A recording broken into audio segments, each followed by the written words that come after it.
इस वक्त की दोस्तों तमाम बेहद बड़ी खबरें, मुख्य समाचार आप लोगों के लिए लेकर के आए हैं, जहां पर एक एक करके चलेंगे सभी बड़ी खबरें, मुख्य समाचार आप तक आगे इसी वीडियो के माध्यम से पहुंचाएंगे। लगातार हमारे साथ आगे इसी वीडियो में बने रहिएगा। खबरों में बढ़ने से पहले दोस्तों, अगर आप लोग भी यही मानते हैं कि आने वाले वक्त में राहुल गांधी देश का नेतृत्व करने जा रहे हैं, तो अब इस वीडियो को लाइक कीजिएगा और चैनल को फ्री में सब्सक्राइब करके कमेंट बॉक्स में जय हिंद जय भारत जरूर ही कमेंट कीजिएगा। दोस्तों, पहली बड़ी खबर की तरफ बढ़ते हैं। राहुल गांधी को कांग्रेस के अध्यक्ष मल्लिकार्जुन खड़गे ने चेतावनी दे दी है।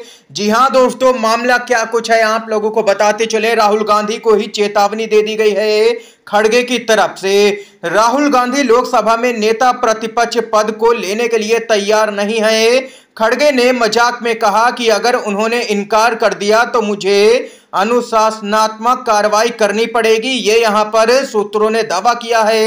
यह पूछे जाने पर क्या राहुल गांधी पर सच में कोई कार्रवाई होगी, खड़गे ने कोई जवाब नहीं दिया। राहुल गांधी ने मुस्कुराते हुए कहा, चेतावनी तो दी थी। ये यहां पर दोस्तों खबर सामने निकल के आई है। बताते चलें कि लगातार मांग हो रही है कि राहुल गांधी लोकसभा में नेता प्रतिपक्ष का पद यहां पर ले और सीधे तौर पर पीएम मोदी से दो दो हाथ करें लोकसभा के अंदर। लेकिन राहुल गांधी इसके लिए तैयार नहीं है, क्योंकि माना जा रहा है कि अगर राहुल गांधी यहां पर नेता प्रतिपक्ष का पद लेते हैं तो उनको ज्यादा समय लोकसभा के अंदर देना पड़ेगा और वे यहां पर संगठन को मजबूत करने के लिए काम नहीं कर पाएंगे, क्योंकि आने वाले समय में कई राज्यों के अंदर विधानसभा का चुनाव होना है। ऐसे में राहुल गांधी ताबड़तोड़ तरीके से रैलियां भी करते हैं।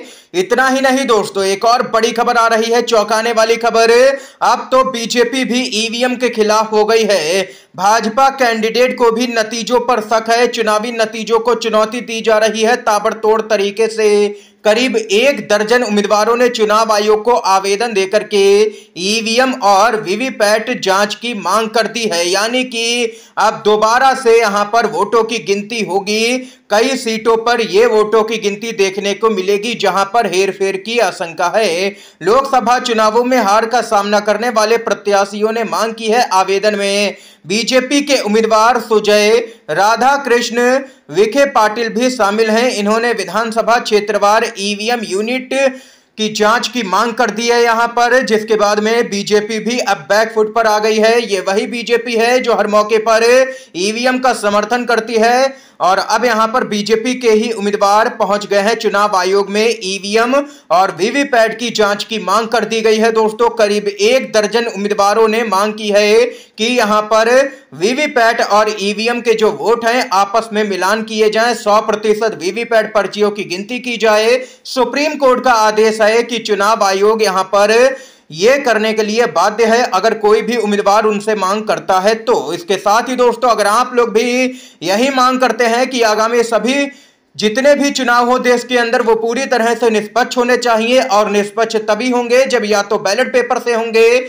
या फिर 100% वीवीपैट पर्चियों की गिनती होगी। अगर आप लोग भी इन मांगों से सहमत आए तो वीडियो को लाइक करके अपना समर्थन जरूर ही दर्ज करवाइएगा। एक और बड़ी खबर आ रही है, लोकसभा अध्यक्ष के पद पर बन सकती है आम सहमति, लेकिन विपक्षी गठबंधन इंडिया ने रख दी है बड़ी शर्त। जी हां दोस्तों, लोकसभा के अध्यक्ष पद के लिए 26 जून को होने वाले चुनाव को लेकर के आम सहमति बनाने की कवायद चल रही है। इसकी जिम्मेदारी राजनाथ सिंह को सौंपी गई है। सूत्रों के मुताबिक सत्ताधारी एनडीए गठबंधन इस दिशा में प्रयास कर रहा है और विपक्षी इंडिया गठबंधन इस बारे में सहमति की ओर बढ़ रहा है, लेकिन वह परंपरा के मुताबिक उपाध्यक्ष पद के लिए जोर दे रहा है। सांसदों में सबसे वरिष्ठ कांग्रेस के कोडी कुन्नील सुरेश को प्रोटेम स्पीकर बनाए जाने की पूरी संभावना है, क्योंकि वही सबसे वरिष्ठ सांसद हैं। और वहीं बताते चलें कि लोकसभा में अपनी बढ़ी हुई ताकत से उत्साहित विपक्षी गठबंधन अब आक्रामक रूप से उपाध्यक्ष के पद की मांग यहां पर कर रहा है। लेकिन क्या एनडीए गठबंधन की सरकार इसके लिए राजी होगी, ये यहां पर देखना अहम हो जाएगा। अगर राजी नहीं होती है तो स्पीकर के पद पर इंडिया गठबंधन का भी प्रत्याशी देखने को मिलेगा और फिर यहां पर चुनाव दिलचस्प हो जाएगा। इसके साथ ही दोस्तों, एक और बड़ी खबर आ रही है, आप लोगों को बताते चलें शिवसेना उद्धव बालासाहेब ठाकरे के नेता संजय राउत ने रिटर्निंग ऑफिसर पर लगाए गंभीर आरोप। रविंद्र वायकर लोकसभा नहीं पहुंचेंगे, बोले हैं संजय राउत। आप लोगों को बताते चलें, शिवसेना यूबीटी के नेता संजय राउत ने शिवसेना सांसद रविंद्र वायकर पर निशाना साधा है। उन्होंने कहा है कि रविंद्र वायकर पहले शिवसेना में थे, लेकिन ईडी सीबीआई के डर से पार्टी छोड़ गए थे। पहले उन्हें उनके खिलाफ चल रहे ईडी के मामले पर बात करनी चाहिए कि उसकी जांच आखिर क्यों रुक गई है। हमने ईवीएम पर सवाल नहीं उठाया है, लेकिन व्यवस्था पर सवाल उठाया है। हमने रिटर्निंग अफसर पर सवाल उठाए हैं। रविंद्र वायकर लोकसभा नहीं पहुंचेंगे, ये संजय राउत ने यहां पर बड़ा दावा किया है। बताते चलें कि रविंद्र वायकर मुंबई उत्तर पश्चिमी सीट से महज 48 वोटों से जीते हैं। पहले यहां पर उद्धव बालासाहेब ठाकरे की पार्टी जो है उसके उम्मीदवार अमोल कीर्तिकर को 2000 वोटों से जीता हुआ घोषित किया गया, लेकिन अचानक से यहां पर एक चमत्कार होता है और यहां पर घोषणा की जाती है रिटर्निंग ऑफिसर की तरफ से कि यहां पर देख सकते हैं जो शिंदे की शिवसेना है उनके उम्मीदवार जीत गए हैं। जैसे ही कुछ यहां पर रिकाउंटिंग होती है, वैसे ही यहां पर शिंदे शिवसेना के उम्मीदवार जीत जाते हैं, जिसको लेकर के अब चुनौती दी जा रही है। कोर्ट भी मामला पहुंच चुका है दोस्तों। इतना ही नहीं, एक और अपडेट की तरफ बढ़ते हैं, आप लोगों को खबर बताते चलें।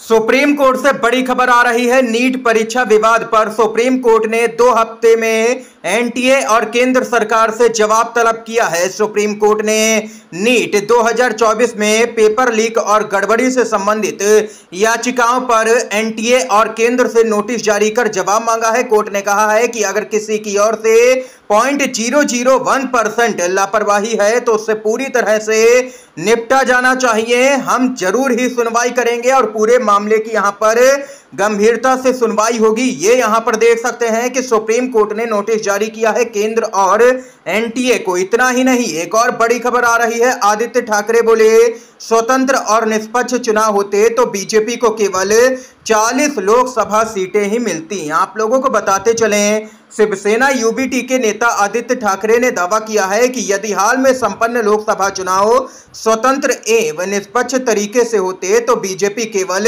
40 सीटें ही जीत पाती पूरे देश के अंदर।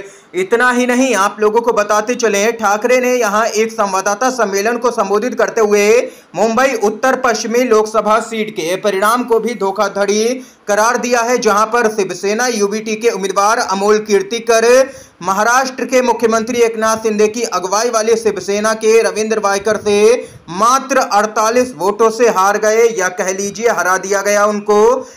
ये यहां पर दोस्तों देख सकते हैं कि जबरदस्त तरीके से हमलावर नजर आ रहे हैं आदित्य ठाकरे भी भाजपा पर। इस समय की दोस्तों आज की तमाम बेहद बड़ी खबरें, मुख्य समाचार सामने निकल के आए जो हमने आप लोगों तक पहुंचाए हैं। वीडियो अगर पसंद आया हो तो लाइक कीजिएगा, शेयर कीजिएगा ज्यादा से ज्यादा इन खबरों को दोस्तों, मुख्य समाचारों को।